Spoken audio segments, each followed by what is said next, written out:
You're on your own? It's the Mega Man, and nah, that doesn't stand for hate.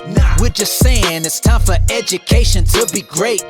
Hello, everyone. This is Make Education Great Again. I'm your host, Chris Morse. Today's topic, you're on your own. Biden abandons Americans while the UK sends rescue. Yeah, you heard me right, and it doesn't surprise me. We have an enemy-occupied person in the Oval Office, as far as I'm concerned. He doesn't even can't put two and two together, who's not thinking right, who has a double mind, as the prophet Kim Clement once put it.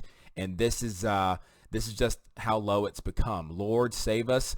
I think it's about time. Yeah, Lord, save us. So let me go ahead and just say a little housekeeping issues here. If you haven't already, please subscribe to me on Rumble. I have no idea. It seems to be getting more and more contentious over at YouTube. And so if you go to Rumble and just type in Mega Man 2020, even if you type in Mega Man, you should be able to find me and go ahead and hit subscribe there. I want to build that account up because, of course, things are getting to be more and more crazy, and we can't afford to have the censorship. We can't. We just can't. So let's get into today's article. But if you can go ahead and sign up for an account with Rumble and subscribe, that would be amazing. Let's get into it. So we're going to go ahead and go to this first article, really this first one and only article, but it has a video clip that kind of makes this come to life a little bit. Here's the title of it. It says, "Breaking: British paratroops are running vehicle patrols through the center of Kabul to extract trapped UK citizens while Biden abandons traps Americans." It's so sad. It really is. It's hard. It's hard to be light on this subject because you got people screaming, knowing that the Taliban's coming. Here's an image of it.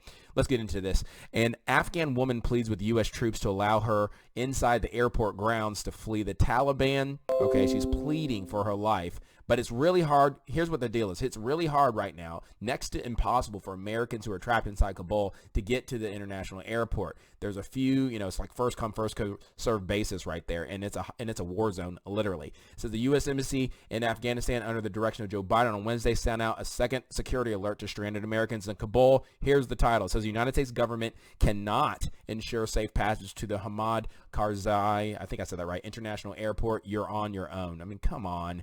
It says the United States right there. Same thing. So there's a little tweet from Caitlin Collins, in the security alert. They're adding space on evac flights, but they're on a first come, first served basis. So reading a little bit lower, it says Joe Biden and Lloyd Austin have abandoned over 10,000 Americans, good grief, trapped inside Kabul who are not able to leave their homes. But not the UK. The British government is sending paratroops and vehicles through the center of Kabul to rescue citizens. And so there's a bit of it's weird. If you read a little bit lower in this article, let me come on screen for just a second. If you read a little bit lower here, and I'll break that down, there's apparently a scuffle going on between American troops and the UK troops at the airport, and the administration, the commanders are basically not happy with the UK British officers trying to run these rescue missions for some reason. But the American soldiers don't understand our leadership, and rightfully so. They're out there. They want to rescue people. They want to do their jobs. And there's drama going on, but it sounds to me like UK is doing what they need to do, unlike our horrid leadership in the United States. Let's get back to it. So reading a little bit lower here, it says the UK sent paratroopers to Kabul to help rescue 4,000 stranded Brits and Afghans in the city. They were told to prepare for face-to-face combat, of course. Here's a little bit from the Russell Review. Check this out. It says serious friction between U.S. and UK military commanders at the airport. So that's what I was referring to a second ago. American forces refused to leave airport due to deal with the Taliban, while British paratroopers are still running constant patrols into the city to collect people from the safe houses. So I guess there's some sort of deal already conducted to where they agreed they wouldn't be running in and out with the Taliban in charge. I don't know. Stupid deal sounds like to me.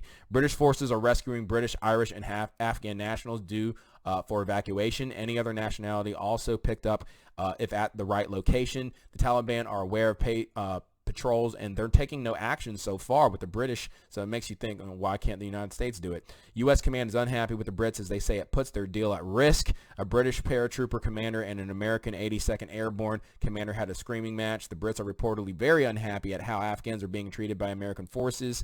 U.S. rank-and-file soldiers are infuriated, and rightfully so, with their command. They're extremely frustrated that they can't join the British paratroopers or use the small army of contractors assembled at the airport to go on rescue missions. I mean, they flew all that way. They're trained military officers. Why can't they do rescue operations? The British Home Security Patel has only authorized up to 5,000 Afghan refugees, but UK troops on the ground have orders to ignore the numbers and get as many people out as possible. Of course, it's an emergency.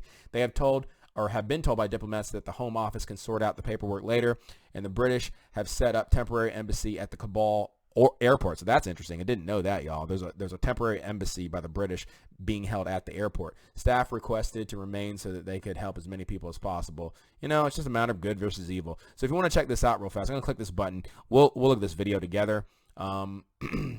Sorry about that. Give me just a second. This is an Instagram clip giving you a little idea of how dangerous it is once they go for it, if you choose to, which is what the Biden administration is saying. They're like, well, we're not really going to help escort you to the safe area, but if you can get there, sure, get on the plane. Check this out.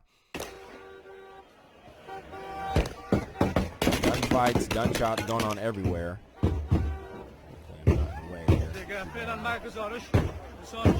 got to go through all this to get to the airport. It's really outrageous.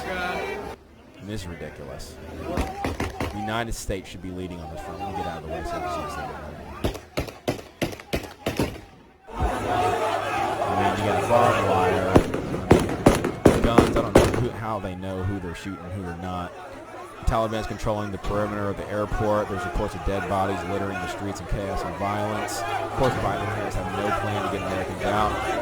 Since they're negotiating with the Taliban to let them out. As the United States of America, we'll get this done. God bless you all, and may God protect our troops. Thank you. Doesn't answer a single question because he's got nothing to say.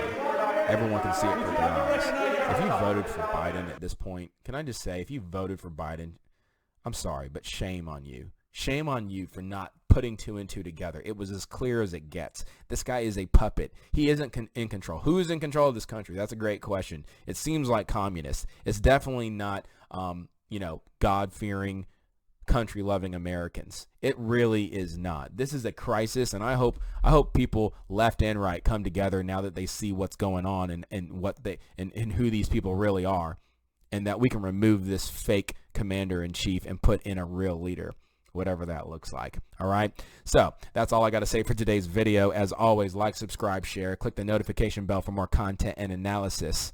If you like what you heard, I have a link to my PayPal, my Cash App.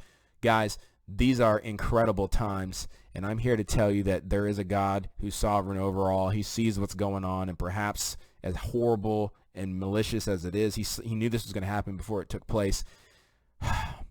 Who knows? Maybe it takes this to wake a nation up. I don't know, but pray for Afghanistan, pray for America, pray for your future, pray for your present, the real leaders who aren't rhinos or the left who really love this country, and do something about it. Okay, we got to fast, we got to pray, we got to act, because this is the fight of our lifetimes. This is no joke. Wake it up and wake others up. That's all I got to say for today's video. I'll catch you next time. Peace. It's the Mega Man, and nah, that doesn't stand for hate. We're just saying it's time for education to be great. And if we keep on doing everything that we've been doing, it will no longer be our freedom that we're pursuing. It's now time to teach our students how to think and reason. If we don't, we'll keep on electing those guilty of treason. So listen up, as Mega Man is about to spit the truth. Gotta stop the powers that are coming after the youth.